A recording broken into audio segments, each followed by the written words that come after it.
마가복음 10장 35절에서 45절까지의 말씀 한 절씩 교독하고 45절의 말씀을 합독하도록 하겠습니다. 세베대의 아들 야고보와 요한이 주께 나와 여짜오되 선생님이여 무엇이든지 우리가 구하는 바를 우리에게 하여 주시기를 원하옵나이다. 이르시되 너희에게 무엇을 하여 주기를 원하느냐. 여짜오되 주의 영광 중에서 우리를 하나는 주의 우편에 하나는 좌편에 앉게 하여 주옵소서. 예수께서 이르시되 너희는 너희가 구하는 것을 알지 못하는도다. 내가 마시는 잔을 너희가 마실 수 있으며 내가 받는 세례를 너희가 받을 수 있느냐. 그들이 말하되 할 수 있나이다. 예수께서 이르시되 너희는 내가 마시는 잔을 마시며 내가 받는 세례를 받으려니와 내 좌우편에 앉는 것은 내가 줄 것이 아니라 누구를 위하여 준비되었든지 그들이 얻을 것이니라. 열 제자가 듣고 야고보와 요한에게 대하여 화를 내거늘 예수께서 불러다가 이르시되 이방인의 집권자들이 그들을 임의로 주관하고 그 고관들이 그들에게 권세를 부리는 줄을 너희가 알거니와 너희 중에는 그렇지 않을지니 너희 중에 누구든지 크고자 하는 자는 너희를 섬기는 자가 되고 너희 중에 누구든지 으뜸이 되고자 하는 자는 모든 사람의 종이 되어야 하리라. 함께 봉독합니다. 인자가 온 것은 섬김을 받으려 함이 아니라 도리어 섬기려 하고 자기 목숨을 많은 사람의 대속물로 주려 함이니라. 아멘.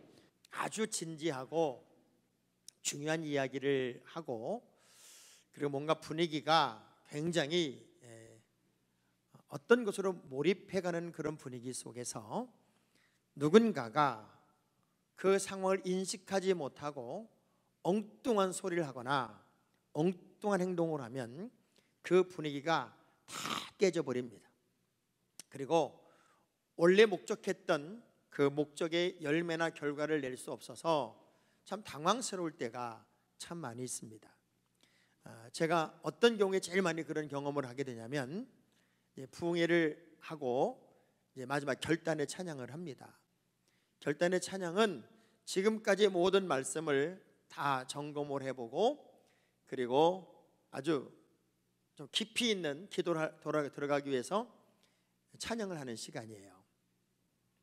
제가 찬양을 이렇게 부르죠. 찬양을 부르면 반주자 중에는 아주 능력 있는 반주자가 있어서 제 음에 맞춰서 자연스럽게 찬양을 반주를 해주는 반주자가 있고 어떤 반주자는 제가 노래를 딱 부르는 순간 찬송가를 꺼내서 악보대로 치기 시작합니다. 악보대로 치기 시작하면 제 음하고 이 반주 음하고는 전혀 다르기 때문에 중간에 멈출 수밖에 없어요. 또 어떤 분은 이 절을 조금 알기에 청음으로 제 음을 잡기 위해서 계속 띵띵띵띵띵띵 그러고 있습니다. 죽을 것 같아요.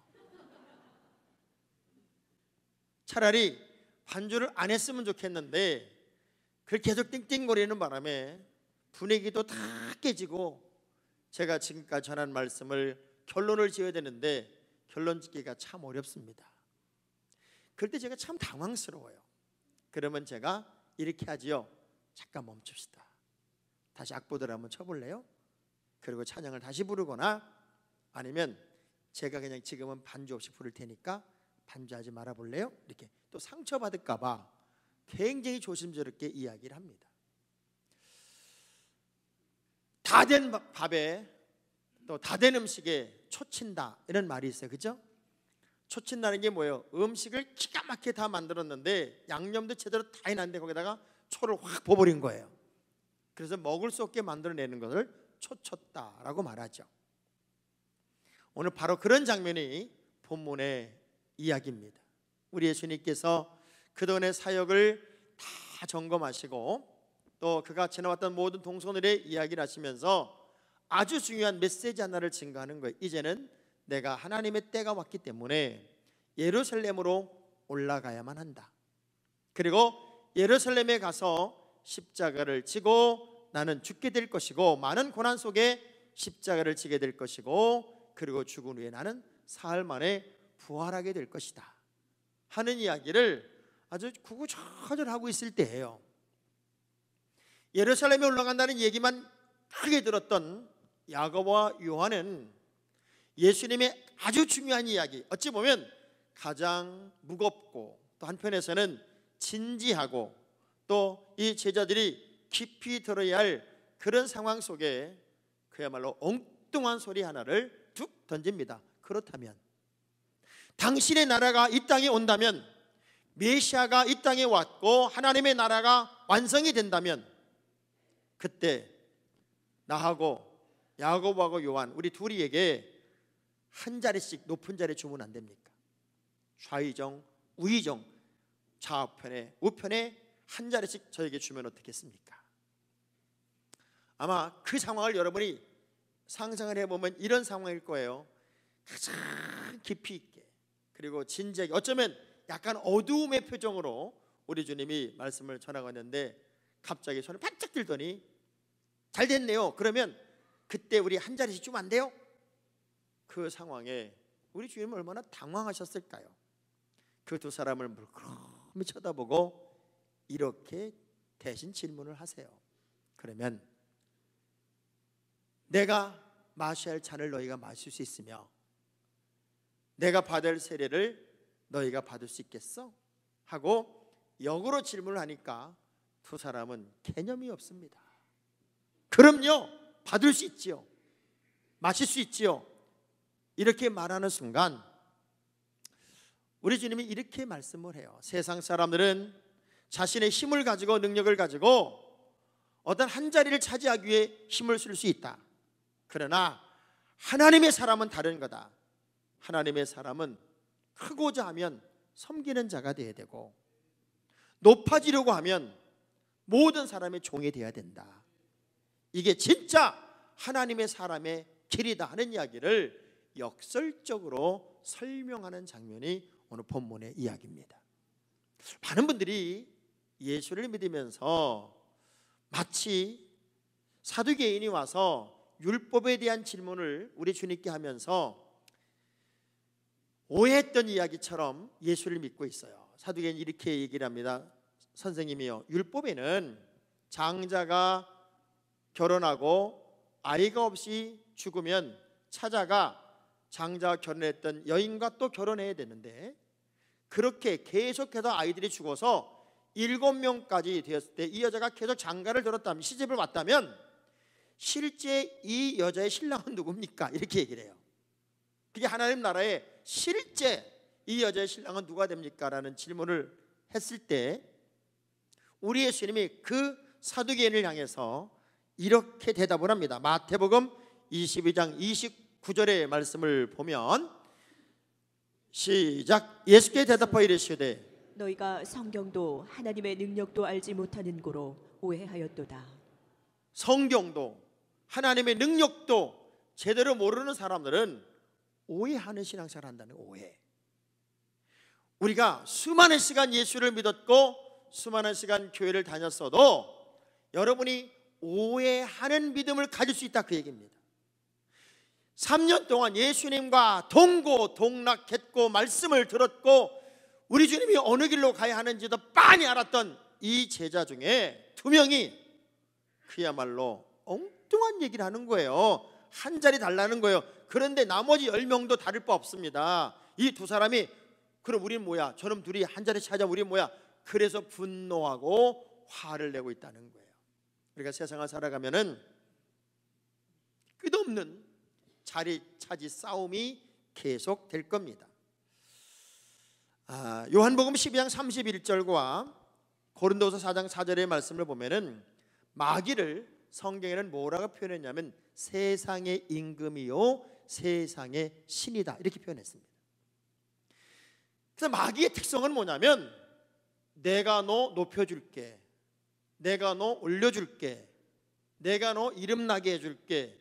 이게 세상의 신이고 세상의 왕인 마귀의 습성이어서 예수님이 금식을 하고 광야에서 아주 힘들어할 때 예수님을 데리고 이제 천하만국을 보여주면서 뭐라고 그래요? 나한테 절하고 나한테 무릎을 꿇으면 이 모든 권세와 영광을 다 내게 줄 거야.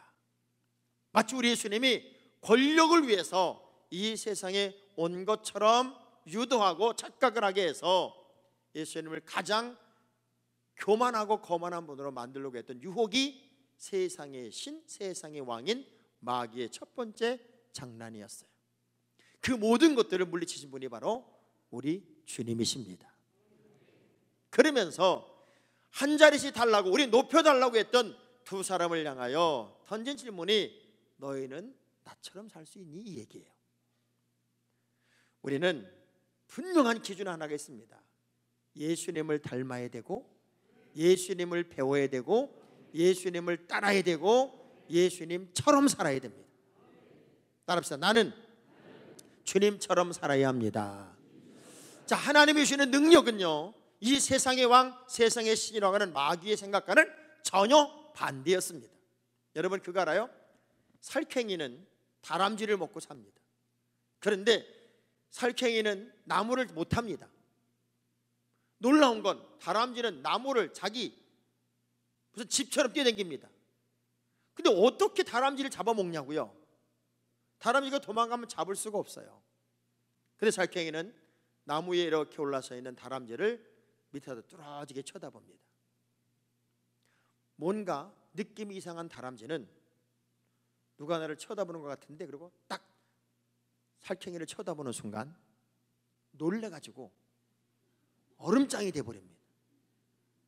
그대로 굳은 상태에서 떨어집니다. 그러면 잡아먹어요. 마귀란 놈은요, 여러분이 믿음의 능력을 가지고 쳐다만 봐도 그대로 얼음장이 돼서 떠나갑니다.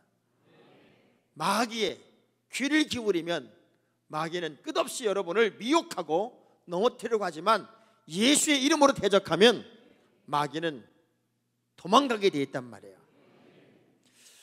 못하겠어, 난 못해, 아무것도 할 수 없어, 이렇게 말하는 순간 온몸은 후퇴하기 시작하고, 난 할 수 있어, 해보자고 이렇게 말하는 순간 온몸은 그 일을 위한 준비의 상태가 된다, 이런 말이 있어요.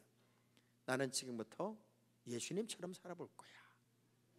자, 그러기 위해서 가장 먼저 할 일이 뭐냐면 누가복음 9장 23절의 말씀을 보니까 우린 주님이 내게 맡겨주신 십자가를 져야 돼요. 시작. 또 무리에게 이르시되 아무든지 나를 따라오려거든 자기를 부인하고 날마다 제 십자가를 지고 나를 따를 것이니라. 자, 십자가가 있어요. 여러분에게 다 십자가가 있어요. 십자가 목걸이가 십자가가 아니라 여러분에게 주어진 모든 하나님의 선물이 십자가로 다 와 있어요. 어떤 분이 이렇게 말해요. 목사님, 저는 십자가가 제 신랑입니다. 그런 십자가가 아니에요. 제 십자가는 우리 애들입니다. 그런 십자가가 아니라고요. 내가 누군가를 위해서 죽어야만 하는 그 거룩한 십자가가 내 몫에 주어져 있단 말입니다. 그런데 예수님처럼 산다는 게 어떤 의미인가 봤더니 요한복음 13장 34절의 말씀을 보면은 예수님이 했던 것을 그대로 본받아서 그대로 따라가라, 그 얘기예요. 그럼 그게 뭘까요? 시작. 세 계명을 너희에게 주노니 서로 사랑하라. 내가 너희를 사랑한 것 같이 너희도 서로 내가 너희를 사랑한 것처럼 너희도 서로 사랑해라. 이게 참 어려운 거잖아요. 우리 주님이 우리를 어떻게 사랑했냐고요? 자신의 목숨을 주어서, 생명을 바쳐서, 자신의 몸을 다 찢어서 우리의 죄를 대신 짊어지시고 십자가의 죽으심으로 사랑하셨어요. 그 사랑을 우리 보러 하래요. 솔직히 쉬워요, 어려워요? 말도 못하기 어려워요. 어느 게 맞나 한번 보세요. 어느 목사님이 편지 하나를 받아요. 편지 하나를 받는데 그 안에 100만 원이 들어있어요. 이 목사님은 너무 가난하신 분이에요. 생활비도 거의 없어 헐떡거리는데 100만 원이 들어있는데 편지 내용이 기가 막혀요. 도둑놈이 보낸 편지예요. 목사님, 저는 어느 가정에 가서 도둑질을 했습니다. 근데 너무 가난한 집이었는데 어떻게 뒤지다 보니까 1,000만 원이 있었습니다. 그래서 1,000만 원을 훔쳐왔는데 1,000만 원을 다 쓰려고 하다 보니까 너무 양심의 가책이 와서 하나님께 11조는 드려야 되겠다고 생각을 해서 11조를 떼서 교회에 보냅니다. 하고 보낸 거예요. 질문하겠습니다. 목사님은 어떻게 될까요? 첫째, 할렐루야 하고 받아야 된다. 이것도 하나님이 선물로 보낸 선물이다라고 받아야 된다. 두 번째, 경찰에 신고해야 된다. 자, 1번이 2번이에요.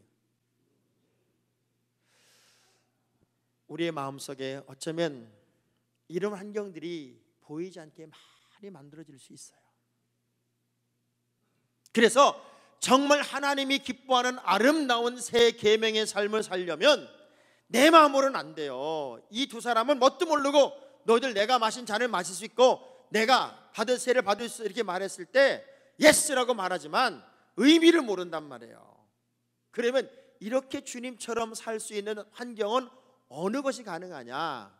빌립보서 2장 5절은 이렇게 얘기해요. 여러분의 마음속에 주님의 마음이 들어와야 돼요. 내 마음으로 안 돼요. 주님의 마음으로 돼야 돼요. 시작. 너희 안에 이 마음을 품으라. 곧 그리스도 예수의 마음이니. 주님의 마음이 아니고서는 인간적인 방법은 안 된다고요. 왜? 이 두 사람 좀 보세요. 그렇게 오랫동안 예수님과 동거동락했었어도 자기 앞가림만 하려고 그러잖아요. 그때 우리 주님이 이렇게 말합니다. 크고자 하면 섬겨라. 너 크고 싶지? 많은 사람들이 유혹이 뭔 줄 알아요? 여러분보다 힘 있는 사람, 능력 있는 사람, 뭔가 힘을 쓸 수 있는 사람이 여러분에게 손을 딱 잡으면서 내가 너 키운다, 내가 너 키워줄게, 이러면 되게 좋아합니다. 왜? 다 크고 싶어. 큰 사람이 되고 싶어. 근데 하나님도 우리를 큰 민족이 되고 내가 너를 크게 만들어 주시겠다고 약속을 했어요. 근데 놀라운 건 크게 된다는 의미가 전혀 달라요. 하나님의 계획은 언제나 우리를 큰 사람으로 만들고 싶으신데 크게 되는 방법이 뭐냐면 섬김이에요. 섬기는 자가 큰 자예요. 이번에 선교 여행을 가보니까 얼마나 일이 계속적으로 분주했는지 보세요. 새벽 3시 반에 여기서 떠났어요. 새벽 3시 반에 떠나서 비행기를 타고 11시쯤에 도착을 마닐라에 해서 차를 타고 중간 가다가 햄버거 하나 먹고 배 타고 민도로 섬까지 들어가서 입당 예배 드리는 장소까지 4시 반에 약속을 했는데 차가 막히는 바람에 6시에 도착을 했어요. 한국에서 3시 반에 떠난 우리가 필리핀 민도로 섬까지 들어가서 입당 예배 장소까지 가는데 잠시도 쉼 없이 계속 간 거잖아요. 6시에 도착을 했는데 너무나 감사한 건 도지사도 기다려주고 있고 국회의원도 기다려주고 있고 하나도 피곤하지 않은 것처럼 우리는 그때부터 준비를 해서 입당 예배를 드리고 그리고 축하 공연을 2시간이나 했어요. 2시간. 저녁을 8시가 훨씬 넘어서 먹었어요. 근데 모두가 어떤 마음이에요? 다 섬기는 거예요. 이번에 가신 분들은 특별히 남자분들은 다 회사의 사장님들이세요. 회사에서 사장님 소리 듣는데 그분들은 침짝 들고 날라요. 다. 그러면 우리 최동준 집사님 뭐라 했는 줄 알아요? 다음부터는 청년들하고 와야지 안 되겠다. 그 무공 혼자 다 짊어지고 다니기가 힘든 거야. 그러니까 청년들하고 와야 되겠다. 섬김이 없으면 아름다움이 없어요. 섬김이 없으면 절대 큰 일을 할 수가 없어요. 여러분, 아이들이 세상에 태어나면 할머니들이 이제 가르쳐주는 10가지 단동치기라는 게 이제 단동치기. 이 단동치기가 뭐예요? 애들 처음 가르쳐주는 게 뭐예요? 도리도리 가르쳐요. 그죠? 도리도리. 이 도리도리가 무슨 의미예요? 도리를 다하고 살아라, 그 얘기예요. 너 세상을 살아가면서 도리도리 하면서 세상에 도리 다하고 살아라. 이걸 가르치는 게 도리도리고, 잼잼잼 그래. 잼잼잼 처음 들어봐요? 잼잼잼 하면은 뭐야? 바른 사람, 알찬 사람이 되라. 꼭 주먹을 쥐듯 바르고 알찬 사람이 되라. 그 다음에 곤지곤지예요. 곤지곤지. 이 곤지곤지는 뭐예요? 좋은 것, 그리고 참다운 것, 그런 걸 꼭 찾아서 살아라. 어딘가에 있다? 곤지곤지 하는 거예요. 짝짝꿍 해요. 짝짝꿍은 뭐예요? 세상의 모든 일은 한 손으로 이뤄낼 수가 없단다. 좋은 짝을 만나야 된단다. 그리고 선마하죠. 애가 이날 선마 해가지고 또 여기도 올려놓고 선마 해요. 그게 무슨 의미예요? 홀로 살아. 그리고 떳떳하게 살아야 한다. 사실 뭘 알긴 하고 했어요 말이지. 할머니들이 어려서 가르친 그 모든 게 아이들을 가장 아름답게 만들기 위한 하나의 보이지 않는 전통이었단 말이에요. 하나님도 하나님의 계획을 가지고 우리를 가장 큰 자로 만들고 싶은데 그 큰 자가 되는 것은 섬기는 자라는 거예요. 그리고 내가 이 땅에 온 목적도 섬기러 왔다고 분명히 말씀하시면서 마가복음 10장 45절에 그분의 이 땅에 오신 목적을 아주 이렇게 구체적으로 설명을 하는데, 인자가 온 것은 섬기를 받으려 함이 아니라 도리어 섬기려 하고 자기의 목숨을 많은 사람의 뭘로 준다고요? 대속물로 주려고 했다. 자신의 목숨을 죽여서 큰 자로 만들기 위해서 예수 그리스도가 이 땅에 오셨다는 거예요. 어느 정도 높은 위치였냐면 빌립보 2장 6절의 말씀 보니까 그는 근본 하나님의 본체이셨어요. 본체. 그러나 하나님과 동떨됨을 취할 것을 여기지 아니하시고 가장 낮은 모습으로 오셔서 모든 사람을 섬기는 섬김의 모델이었고, 내가 섬기는 섬김이 너희들의 인생을 가장 크게 만드는 길이다 하는 것을 일러주고 있는 것이 또 주님의 마음이었고, 천사마저도 왜 천사를 만들었는 줄 알아? 하고 천사 이야기를 히브리 1장 14절에 하는데, 시작. 모든 천사들은 섬기는 영으로서 구원받을 상속자들을 위하여 섬기라고 보내심이 아니냐. 섬기라고 보낸 거다. 섬기라. 군림하고 알아달라고 소리 지르는 게 아니라 섬기라고 천사도 보냈다는 거예요. 근데 우리는 어느 순간부터 안 알아주면은 성질을 부려요. 나를 무시했다고 성질을 부려요. 나를 인정 안 했다고 화를 내요. 이건요, 하나님의 온전한 기대가 아닙니다. 우리는 더 낮아지고 더 섬기고 더 남을 높이고 그런 모습들이 여러분의 모습이 돼야만 하나님이 기뻐한다는 거예요. 3살적 버릇이 80 간다고요. 사람은 좋은 습관을 길들이는 게 중요한데, 하나의 습관이 좋게 길들여지기 위해서는 30번 정도의 반복이 계속돼야 된대요. 근데 3번이 제일 중요해요. 처음 3번이. 예를 들면 여러분이 이제 광고에 보셨겠지만 2월 마지막 주에 새 학기를 준비하면서 자녀들을 위해서 온 식구가 한번 기도하자 하고 기도했을 때 벌써부터 걱정하는 분들이 있어요. 어떻게 일어나? 나는 못 일어나. 이런 사람들은 평생 못 일어나는데 3번만 하면 부닥쳐보는 거예요. 3번만. 3일만 부닥쳐보고 이 3번이 30번이 되면은 평생 새벽 예배도 할 수 있다는 거예요. 그러니까 우리 옆 사람한테 3번만 잘해봅시다. 인사 한번 합시다. 3번만 잘해보자. 우리 예수님도 뭐라고 그래요? 누가복음 14장 8절에 내가 누구에게나 혼인잔치의 청을 받았을 때 높은 자리에 앉지 마라. 높은 자리에 앉지 말래요. 그러면서 으뜸이 되고 싶지? 그러면 모든 사람의 종이 되라. 으뜸이 되고 싶으면 모든 사람의 종이 되면 너 1등이야. 한 온수의 장미 향수를 만들기 위해서는 4만 송이의 장미가 필요하고요, 한 병의 아카시아 꿀을 만들기 위해서는 수십만 송이의 아카시아 꽃이 필요합니다. 좋은 태도나 좋은 습관은 생각들이 계속 모아져서 만들어지는 것이지 한 번에 뚱 하고 터지는 게 아니에요. 그러면 우리가 크리스찬으로 삶을 산다면 나는 모든 사람의 종이 돼야지 하는 마음을 가지면 서운할 것도 없고 섭섭할 것도 없고 억울할 것도 없고 안 알아줬다고 삐칠 것도 없고.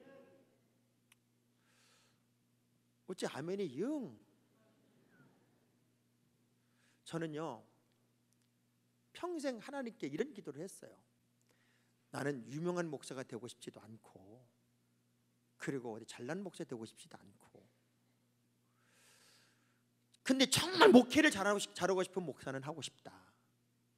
그래서 어느 순간에는 책도 많이 읽고 준비도 하고, 근데 어느 날 보니까 제가 목사들 세계에서는 그 나름대로 유명해져 있더라고요. 근데 그게 절대로 좋은 건 아닌 것 같아. 왜? 유명해지면 어디 가도 다 나를 알아보니까 힘들어. 인위적으로 유명해지기 위해서 제가 감투를 썼거나 정치를 했거나 그러면 저는 정말 유명한 것이 인위적이라고 생각을 하겠죠.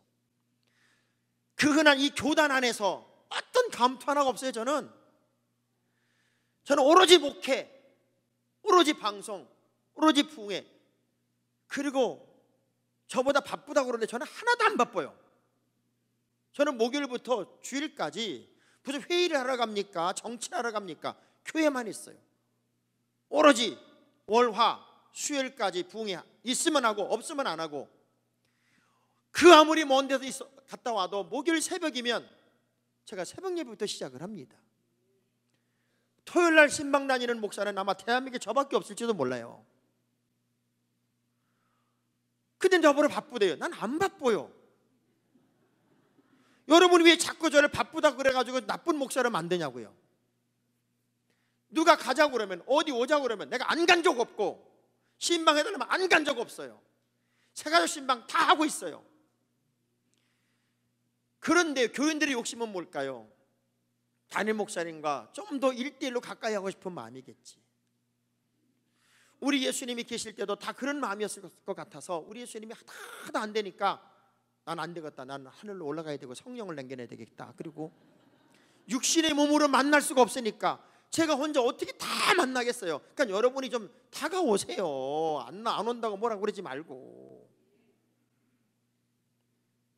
요청해서 교구에서 교육자들이 어디 가자고 그래 내가 안 간 적 없고, 신방 요청해서 안 간 적 없어요. 왜? 나는 시간이 너무 많아.